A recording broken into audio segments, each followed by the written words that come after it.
Hi, my name is Steve Dale, and I am a pastor in the United Methodist Church. Like many of us, maybe like all of us, these days I am trying to help my community find a way to be community and to remain community, even though we can't necessarily gather together during this pandemic that we're all trying to navigate our way through. In order to do that, many churches are turning toward online worship, and that's a wonderful thing. Uh, there are a variety of different ways to experience worship online that are incredibly fulfilling and allow us to remain community even when we can't be physically together. Many churches have started to use Facebook Live and Google, YouTube Live, Zoom, these free resources that allow us to gather together in some form as community. They all allow some level of interaction with the people who are doing the presenting. In the case of Facebook Live and YouTube Live, there are comment streams. There's a text chat with YouTube Live, so that if you're asking for prayer concerns, someone can type what their prayer concerns are and they can be incorporated into your worship.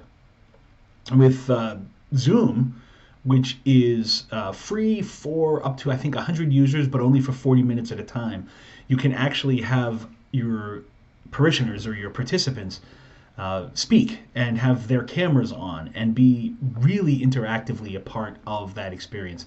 The disadvantage of that being that I think for the free version you can't force a mute on them. You can't force mute the people who are participating, and if somebody starts having a conversation with somebody else in the room and forgets that their mic is hot, then you're all going to hear their conversation. With Facebook and YouTube, you don't have that level of interaction. You have, again, comments and chat, and they're really effective, but not as fully interactive as with something like Zoom. Now, a lot has been written about and videoed about how to do that. In fact, I'm going to include an excellent resource that I ran across this morning from, I forget where it's from, but it's a fairly detailed explanation of how to get Facebook Live working for a church of any size. And so I'm not going to reinvent that wheel. That's not really what I'm doing here. I offered a few days ago to make myself available for people who want to experience or experiment or make a foray into going with online worship. And I got a lot of responses, and specifically, they seem to be from a lot of people who are trying to do a live worship experience that mimics the live worship experience. So it's not someone sitting in their living room with a guitar, singing a couple songs and giving a reflection and reading some scripture and a prayer in a way that is a very informal, almost a recreation of a house church or informal gathering. It was people who are looking to produce something in their sanctuary on Sunday morning that is familiar to the people who are watching online. So you can do that with an iPhone or an Android phone or a tablet or even the webcam on your computer, but it's not as effective. It's not as high quality. It's just not as well produced as it could be. Now, in order to produce that sort of big sanctuary or full congregation, almost normal worship type of experience, it's traditionally cost thousands and thousands and thousands of dollars. You need cameras and video switchers and software, and you need all kinds of stuff to make it work. And it can be very expensive. And I think a lot of churches haven't made the step in that direction for that reason. In addition to the fact that it requires a lot of training.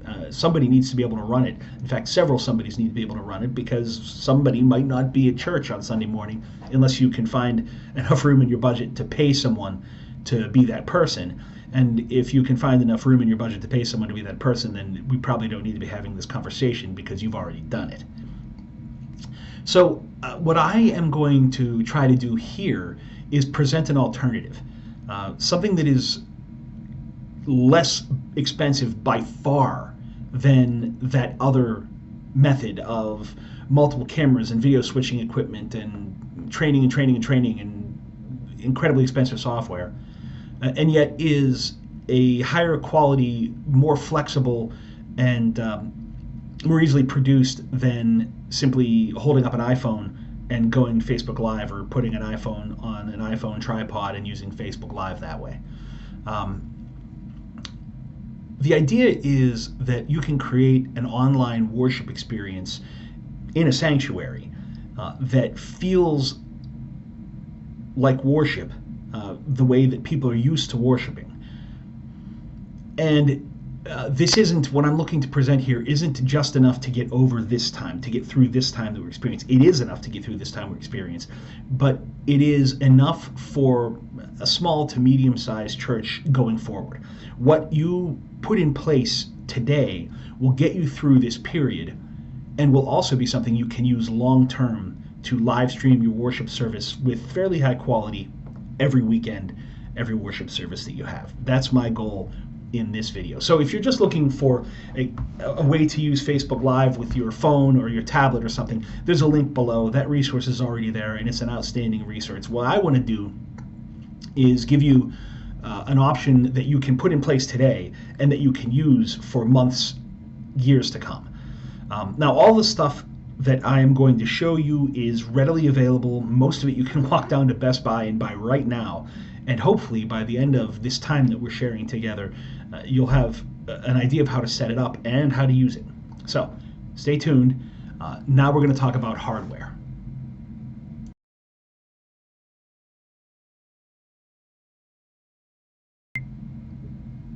In order to have any streaming setup, you need some hardware.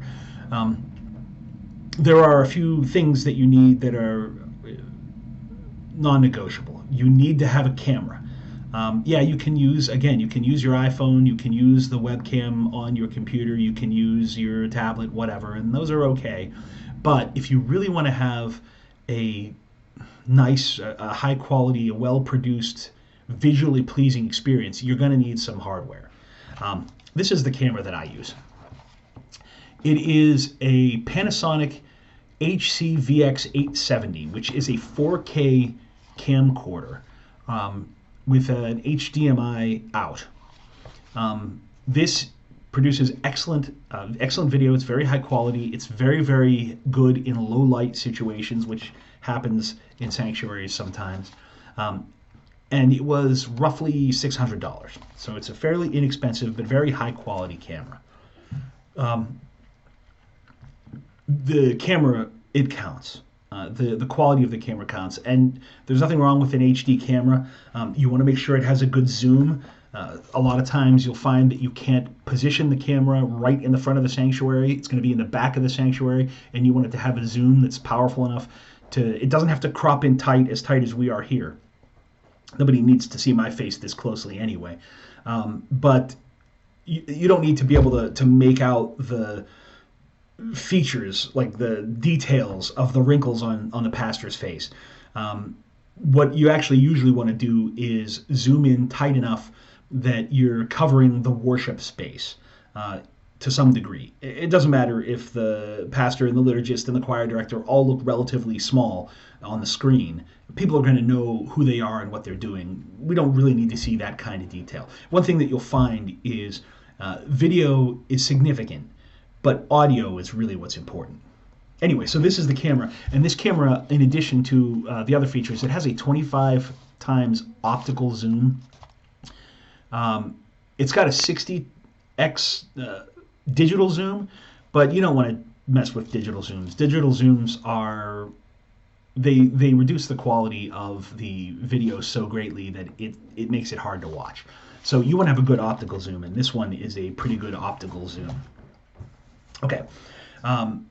Having said that, now this video can't get into your computer without some other device. And this is why so many people have a problem with live streaming, is the only way they can get a video live is using a device that has a connection, like a phone or a tablet. With this, you need to be able to get your video into your computer. And to do that, I give thanks and praise to the video gaming industry. There are thousands of people, primarily teenagers it seems, out there using YouTube to record their video games and give commentaries and stream their video games live. And in order to do that, they need a device like this. This is a device made by Elgato. It's called an HD60S, and it is a USB 3 device, and it attaches to a USB 3 port on your computer. It has to be USB 3. There is one called the HD60, which is not USB 3. It can be USB 2. The HD60S delivers a little bit higher quality video, and so it has to be USB 3 because it needs more bandwidth. It has on the back here an HDMI port next to the USB-C interface that is USB-C on this device, USB 3, the standard USB 3 port on the computer, and USB-C on this end. And you take the output from the camera, the HDMI output, and you plug it into the HDMI port on this Elgato device, and then you plug USB into the computer from the Elgato device, and it becomes a video source for your computer. So you can go into software and choose that Elgato device as your video source, and whatever is being filmed on your camera and sent out the HDMI port on the camera now comes into your computer as a viewable, recordable, and streamable video source. This thing, I'm going to say, was $150, maybe $200. So this plus the camera, you're talking about $800. Well worth it. However, again, a lot of people fall into the trap of thinking that the video is the most important thing. Truth is, it isn't. If there is really mediocre video but high quality audio, people will watch and they'll listen. If there is amazing video and bad audio, nobody is paying attention. They're leaving.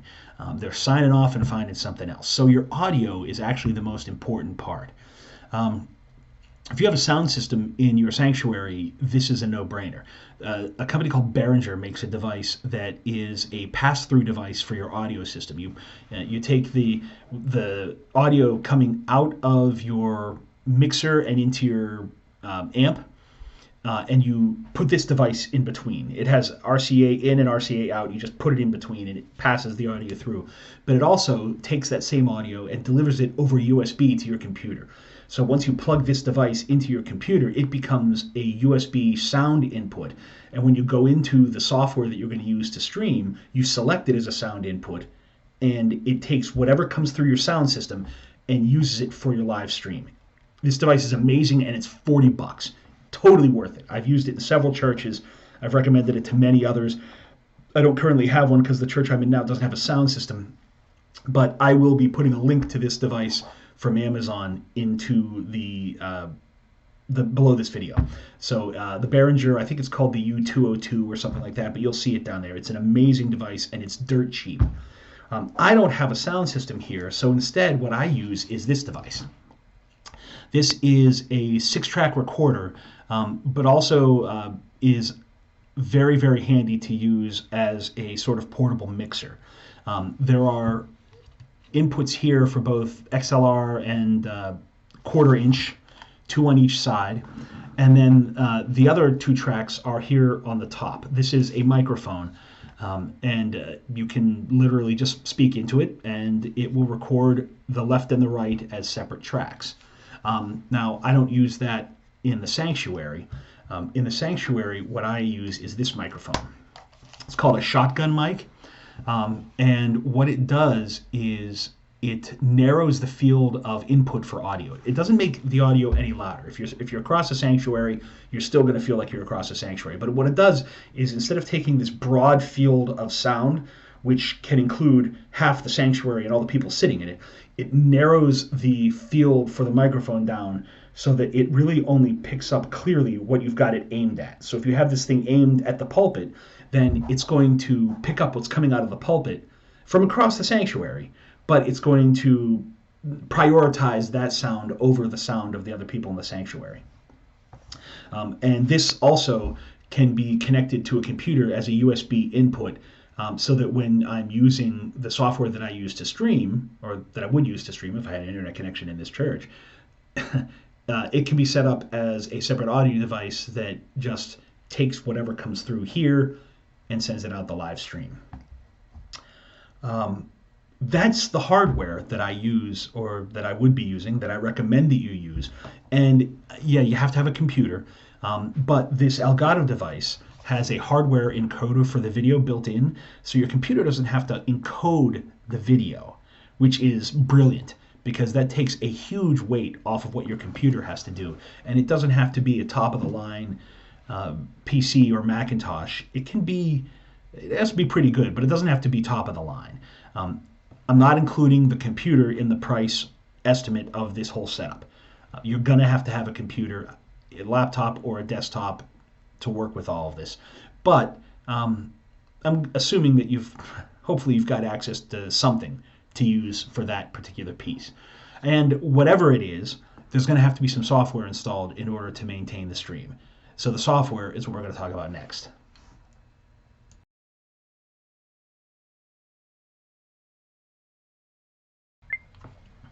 So the next thing we need to talk about is software. You've got high quality camera, you've got an interface into the computer, you've got high quality audio. You've got all those things headed into the computer, but there's still something that is going to need to exist to take all that stuff, combine it together, and then stream it out to the internet or record it to a disk if you're just recording. And there's all kinds of software that work to do that. There's one of the industry standard pieces of software is called Wirecast. It's made for PC and Mac. It's $500 for a license, but it's incredible. You can set up multiple layers, multiple inputs, multiple cameras, multiple outputs. You can even use it to configure people's iPhones as secondary cameras, so that if there are people in the sanctuary holding up their iPhones like that and they let you do it, you can, within that software, switch to, you can say, hey, Jeff in the third row, keep your iPhone focused on the choir, and Amy in the pew on the other side, keep your iPhone focused on the liturgist. And you can actually switch back and forth between those cameras and your physical hard cameras within the software. It's amazing, but it's pricey, and there's a learning curve involved. There's also a piece of software that's kind of similar to that. It's called Mimo Live, and it's an incredible toy, and I just love it, but it's only made for the Macintosh, so I don't currently have access to it. It, again, has multiple layers. It's got timings, which is kind of cool if you are putting text or announcements or something over top of your video. You can set them so that when you press a button, they appear and they disappear after 5 seconds. A lot of the software, it doesn't have that kind of timing, so you can switch to it, but then you have to switch back within the software. The Elgato device, this thing, comes with a piece of software called Game Capture, which actually does a really nice job of taking whatever comes in over the HDMI and recording it and streaming it. And you can add something to record your local desktop, and you can record the webcam on the computer. There's ways to get different inputs. It's not as versatile, but it's there, and it comes with this device, and it's pretty simple, and it has streaming built into it. So you could literally just attach the camera to the Elgato to the computer, use your audio device as your input source, and hit the stream button, and boom, it goes out. It's very handy at detecting fluctuations in bandwidth, so that if you suddenly drop in your available bandwidth, it'll lower the stream rate down to make sure that it continues to stream. It's actually pretty nice, but it's not as flexible as some other software. The software that I'm going to recommend and that I'm going to demo for you is called OBS. OBS is Open Broadcast Software, Open Broadcast something. It's open source. It's available for Windows, for Linux, and for Macintosh. It has a lot of the same features as Wirecast. You can have multiple different scenes, multiple different layers, multiple different camera inputs. You can have layering of lower thirds and logos and all kinds of stuff you can do with it. It's a really excellent piece of software, and it's totally free. And so I recommend, before we go any further, that you go to obsproject.org or obsproject.com, I forget which, and download and install OBS. And once you've done that, then we'll continue and we'll talk about how to configure and use that software. And then after that, we'll set up in a sanctuary and give you kind of a running demo. Okay, so we have downloaded the software, OBS, that we're going to use to produce our live stream. And now, before we get into a live demonstration, a live recorded demonstration, I'm going to show you how to set the software up. I'm going to walk you through setting it up. So the first thing you need to do then is, having downloaded and installed OBS, which you can get from obsproject.org or obsproject.com. I forget off the top of my head right now, but once you've downloaded and installed OBS, you run it. And the first time you run it, it is going to give you the opportunity to select whether you want to optimize for streaming or for recording. Now, if you optimize for streaming, you're going to have some streaming credentials to set up when you do that. I optimize for recording because you can go in and set up streaming later, which in fact we're going to do in this demo. So the first time you load it, when you've gone through that particular part of the setup, you're going to be greeted by this screen. You'll see in the top center of this screen there is a large black box that's empty right now. That's where you're going to see the video. Any video that goes out to your viewers, you're going to see it there first. Then you'll notice in the lower left-hand corner there is a box called Scenes. By default, there is one scene in there when you start the program for the first time, and it'll just be called Scene. What OBS does is it divides its canvas up into scenes. Different scenes have different properties, different media associated with them. For example, you may have a scene that has one camera in it, and it's just the camera full face, just like you're seeing right now. You may have another scene that has video in it, or one that has two cameras in it. If you're doing an interview with someone, you may very well have two cameras, and so you have a scene that has two different cameras from different, one showing the interviewer, the other showing the interviewee. There are all kinds of different ways that you can set up scenes, and switching through them is just as easy as double-clicking on them. Next to that, you have sources. Each scene is made up of sources. So this camera that we're looking at right now would be a source. Another camera would be a source. A video file would be a source. Next to that is the audio mixer. That is the different ways audio gets into the program.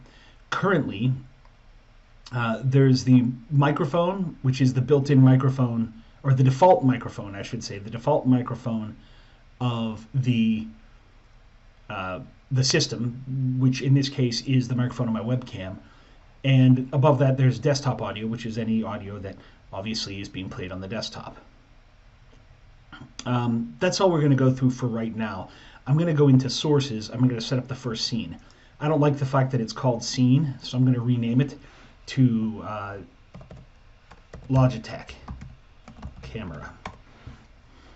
And I'm going to go into sources and either right click and select add, or use the plus button here at the bottom here and select add. Now you can choose audio input, browser for a web browser page, an image if you're going to use an image. You can use another scene, so if you've set up a bunch of scenes, you could actually use a scene as a source for another scene. Text if you just want to type some text. I'm going to use a video capture device. And the Logitech camera I have is the C720, 920, it doesn't matter, C920. So I'm going to create a C920, I'm going to hit OK. And it's going to pop up a dialog box here saying, what do you want to use? And I'm going to choose the C920. And you'll see that it gives me nothing. Okay. The reason it gives me nothing is because that camera is being used by a different program that's recording the desktop. Otherwise, it would give you the same straight-on view that we're seeing right now. In that case, I'm going to switch to this Elgato, which is the game capture card that we configured and we talked about earlier in the video. And once I switch to that input, switch to that input, now it's going to show the camera, the Panasonic camera I have that's attached to the Elgato device. That'll be one of the camera angles. And so I'm actually going to rename these.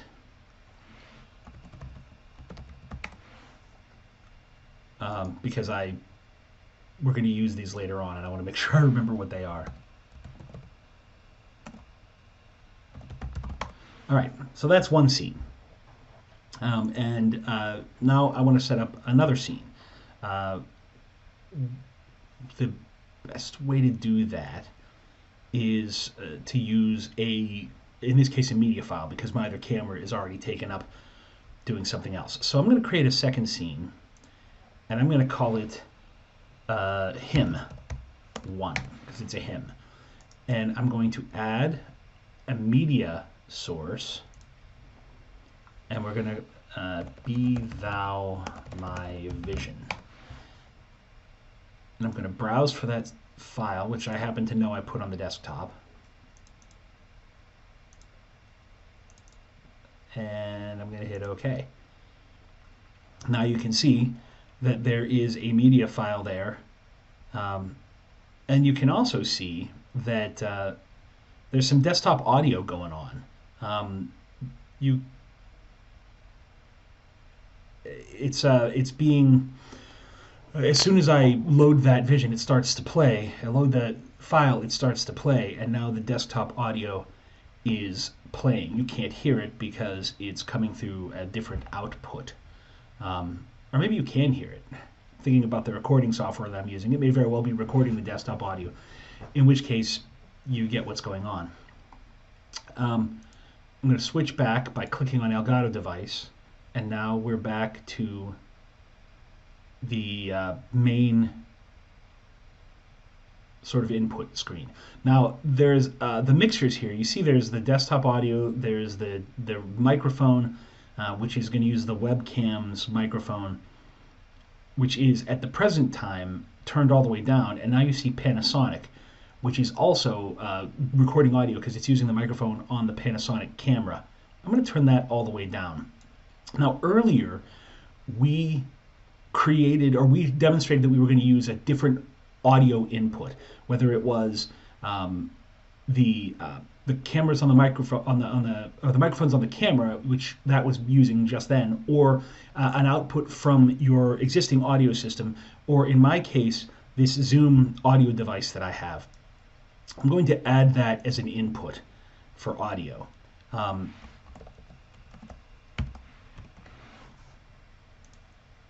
And because I have it plugged into my computer, there it is. And you can see now that I have the Zoom audio device plugged in and configured as an input, that it is in fact being used by the system. But if I were to go to hymn 1, it's no longer there. And so anything I say right now would not be streamed over streaming media because there is no input from that device. If you were to use a second camera, you'd want to go ahead and create that audio input for the second camera as well, and then the audio would be a seamless transition from one camera input to another camera input. And then as soon as you switch to a hymn, now your audio becomes muted because it's only picking up the audio that's configured in the audio mixer for this scene. What else? A couple of things. These things are not necessary, but they're kind of neat, and a lot of places do it. Most video productions that you'll see will have something called a lower third, which is just something along the bottom of the screen that says what it is, what you're looking at. That's really easy to do here, so I'm going to go ahead and do it. I created in Photoshop just a graphic file with a name on it and a transparent background, and it's an image, and I'm going to call it lower third.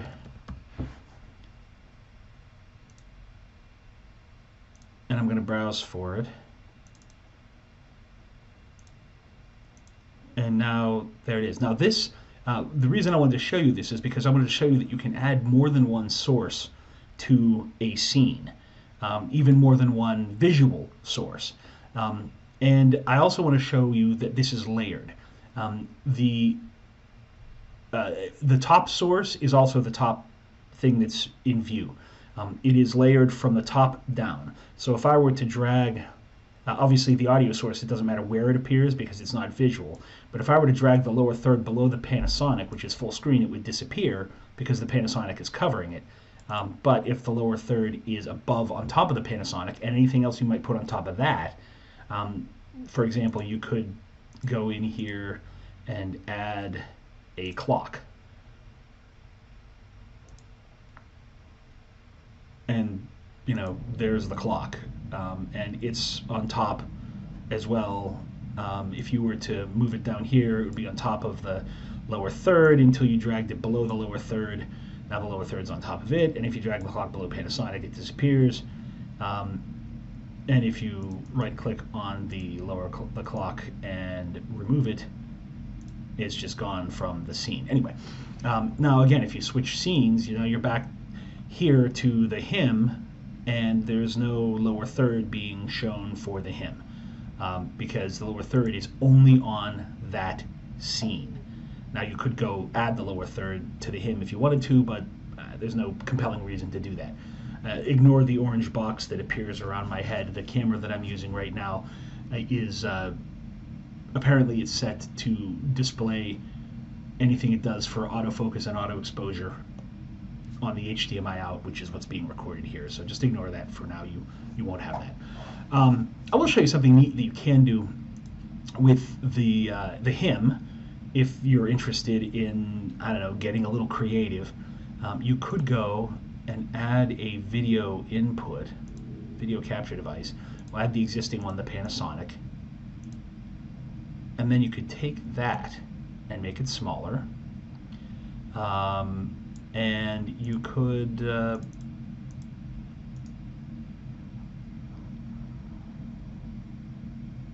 transform.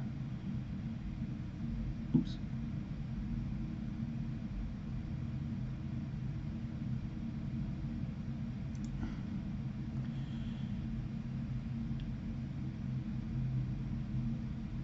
And in here you could do things like cropping it to make it smaller for the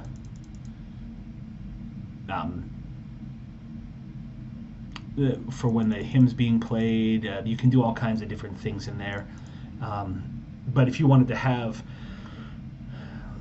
the camera laid out over top of the hymn, that's one way that you could do that. There's a lot of different ways you can configure this system. Anyway, that is how you set up OBS for preparing the stream. So the next thing you need to do is actually start the stream. And starting the stream is very easy within OBS. The first thing you need to do is you need to make sure that you have been logged into Facebook on a browser, on your default browser. I guess you don't have to be logged in at first, but it's just easier that way. Once you know that you're logged in, if you go under File and go to Settings and to Stream, you can select the service you want to stream with. And now you need to input your stream key. And you don't know your stream key. There's no way you could possibly remember it. But if you click on the button that says Link, it'll bring up your browser. And if you're logged into Facebook, it'll show you a page that says, Go live with your gear. And right here, there should be a button that says Create Live Stream. So if you click that button,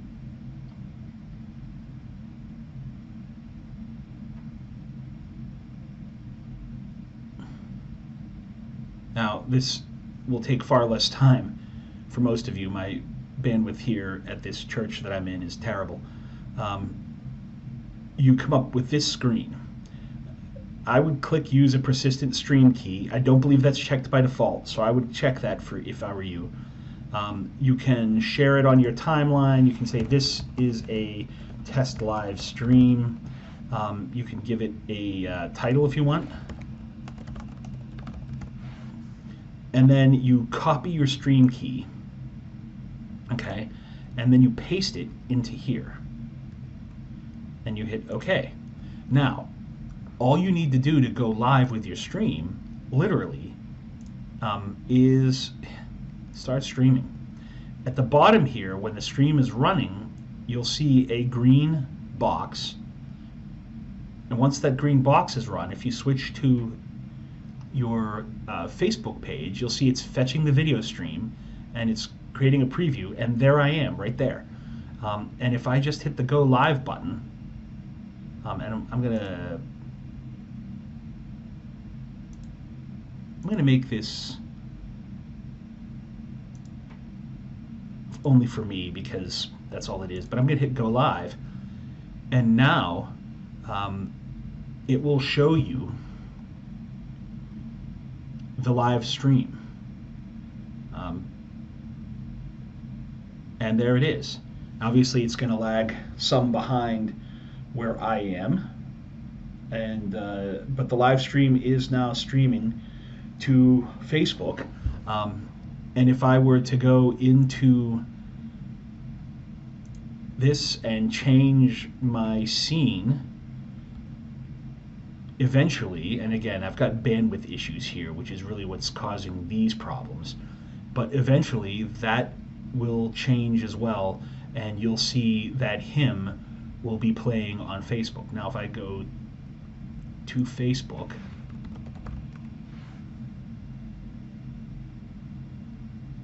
to my own page,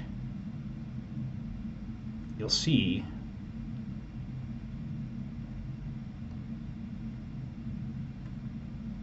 that I'm live now.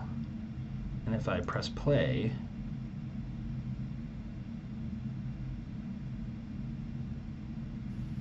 and there it is. Obviously it's going to lag some behind where I am, and but the live stream is now streaming to Facebook. And if I were to go into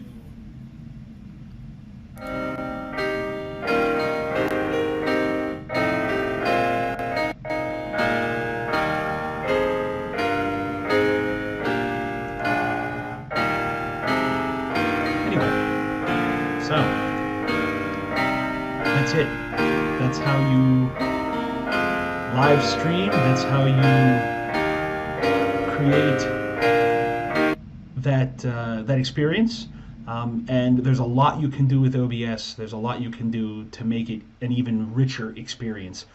For now, though, I'm going to end this part of the video, and I'm actually going to set all this up in a sanctuary so you can kind of get an idea of what it would look like on a Sunday morning or on a Thursday afternoon, or whenever you're doing it from that perspective.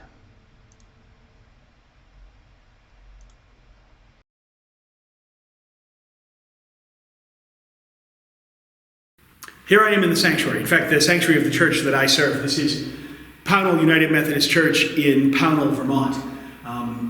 I'm preparing to do an abbreviated worship service that I'm going to, I can't stream it from here, not well, because I don't have any internet access here.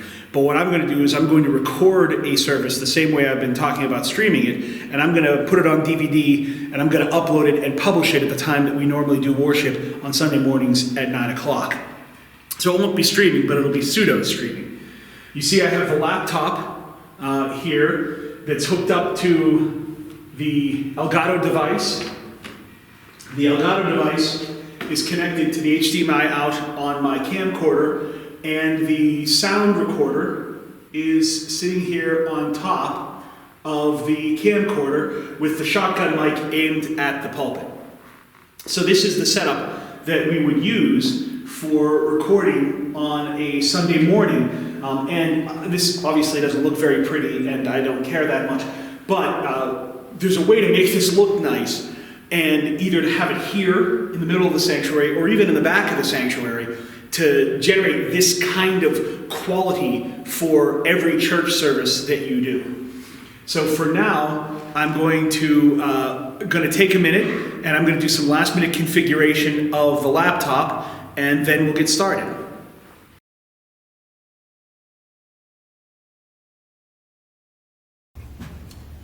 So this is it. It's all set up. It is, this is me here in the front of the sanctuary. The audio is set up. It's recording the audio to my audio device. The video is recording. It is currently streaming live to Facebook. I don't know how well it's going to turn out again because I don't have much bandwidth here. But this is how things work and this is how things look. if you have, right now I've got one camera, if we had another camera set up over there, another one set up over there, we could have different camera angles, we could have one focusing on the musician in the choir, we could have one ready to focus on the liturgist reading scripture. All of those things would be very easy to set up. And now I'm going to demonstrate a way to embed a hymn into the service. So I'm going to say, now we'll sing hymn number 451, Be Thou My Vision.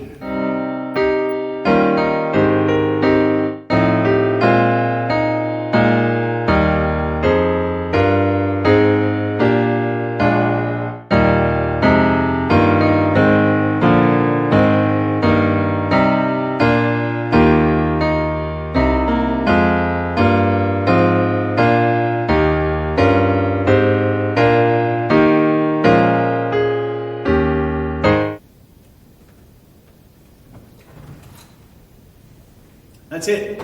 Obviously, there's a lot that we can do here. There's a lot we can do with graphics. There's a lot we can do with media. This is an incredibly powerful setup, and not counting the price of a computer, this whole thing comes in at under $1,000. And it's something that you can use now to get through the current crisis, but it's something that you can use going forward as a way of delivering live streaming and recorded audio and a really immersive multimedia experience every Sunday without incurring the kind of expense that one normally associates with this kind of work. Anyway, if you have any questions, let me know. My contact information is on this page. I'm happy to talk. I can also talk to you about the less tech versions, the easier Facebook Live versions with phones and tablets. Again, I don't want to reinvent that wheel, and much has already been said and done on those subjects, but I'm happy to talk to you about them if you'd like. I'm also happy to talk to you about the more expensive solutions. I can sort of maybe give you a way to be guided on how to go that route if you happen to have $60,000 you want to spend on producing incredible multimedia in your sanctuary. But in the meantime, everybody just remember, we can get through this. We can get through it together. We can get through it as faith communities. Even if we don't see each other between now and the middle of April, we're still one body, and we can get through it together. And we can maybe develop over the next few weeks new ways of communicating with our communities and reaching people who don't come into the sanctuary every Sunday morning. Anyway, God bless and good luck.